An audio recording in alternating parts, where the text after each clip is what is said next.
The founding fathers of the United Nations did not wanted to see in the future war, destruction and agony.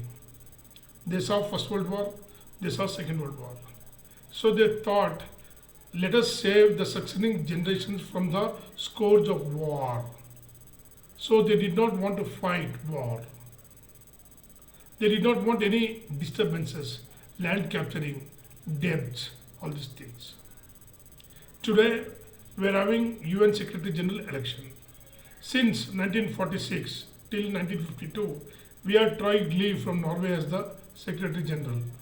Then we had Dag Hammarskjöld from 1953 to 1961 twice. He was from Sweden. Hugh Thant from Myanmar was there from 61 to 71 for 2 terms.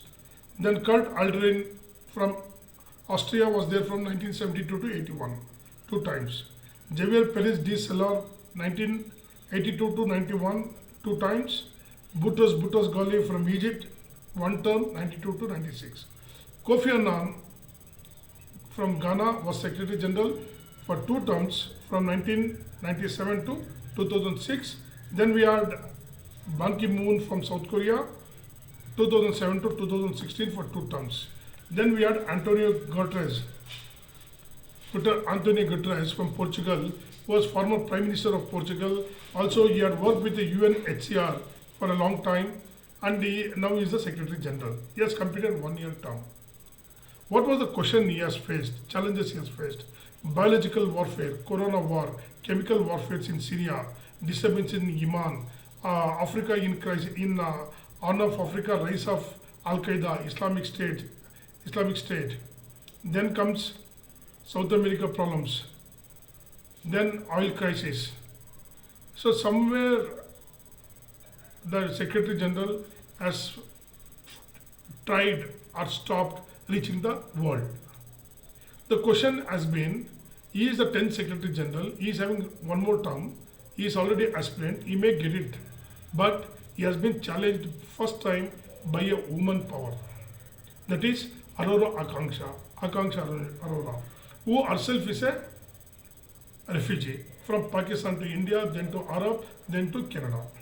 She has done her studying in Indian boarding school and also from York and Columbia universities, and well versed in accounts. She is a accountant, and she has worked with the PwC PricewaterhouseCoopers. Then, though she is not a diplomat, she has known how the UN works. She said, for every dollar, only 30 cents is spent for the cause of UN. Secondly, out of 85 million refugees in the world, they are not properly reachable by the UN, she says. And out of the 50 billion revenue of the UN Secretary General, United Nations, only 35,000 goes to bureaucrats, $35 billion goes to bureaucrats, and $15 billion goes to cause.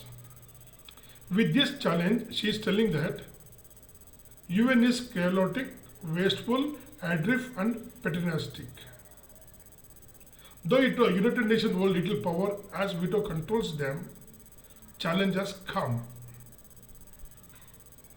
So though she has submitted her application, and she said, United Nations not living up to our purpose or our promise, and promised to do things separately, differently. See, now the question is, how does the UN Secretary General is elected? Article 97 of the United Nations Charter says, Secretary General should be appointed by the General Assembly upon the recommendations of Security Council. The selection is subjected to veto. Now the question comes, 9 of the 15 Security Council permanent and non-permanent members, they have to support him. 2/3 of the votes from the 193 member state has to support him. So now the question is, what is happening in the UN Secretary General? Till today, though India fought First World War, Second World War, it is having 17% of the world population, it is not represented. China, communist authority and military government, represented. Germany, Japan not represented. South Africa not represented. African Union is not represented. South America is not represented. Only China, Russia, England, France and America. We can see the Secretary Generals are elected according to the US standards and who works for the democracy and development. America, then France and England comes together. Then Russia and China barters and they will agree somehow. These are UN Secretary General is selected. Then they will get the Security Council out of 15, 9 people will select them, help them. Then in the General Assembly automatically 2/3 majority will be given to them. Question is the Secretary Generals independent? Or they are toothless? Is the question. Can they take independent decision?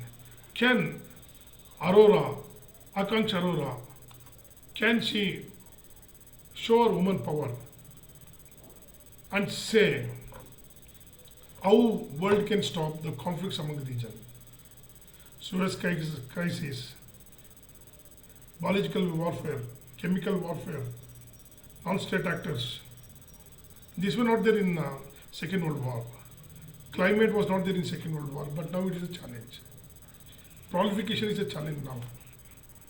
So these are the things Arora, Akansha Arora or others has to see.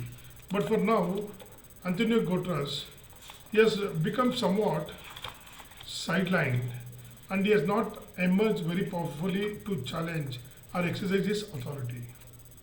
So the elections will be very soon. Selection process will all begin. Now in 2016 there was a television debate. But how does China and Russia sees Akansha's candidature?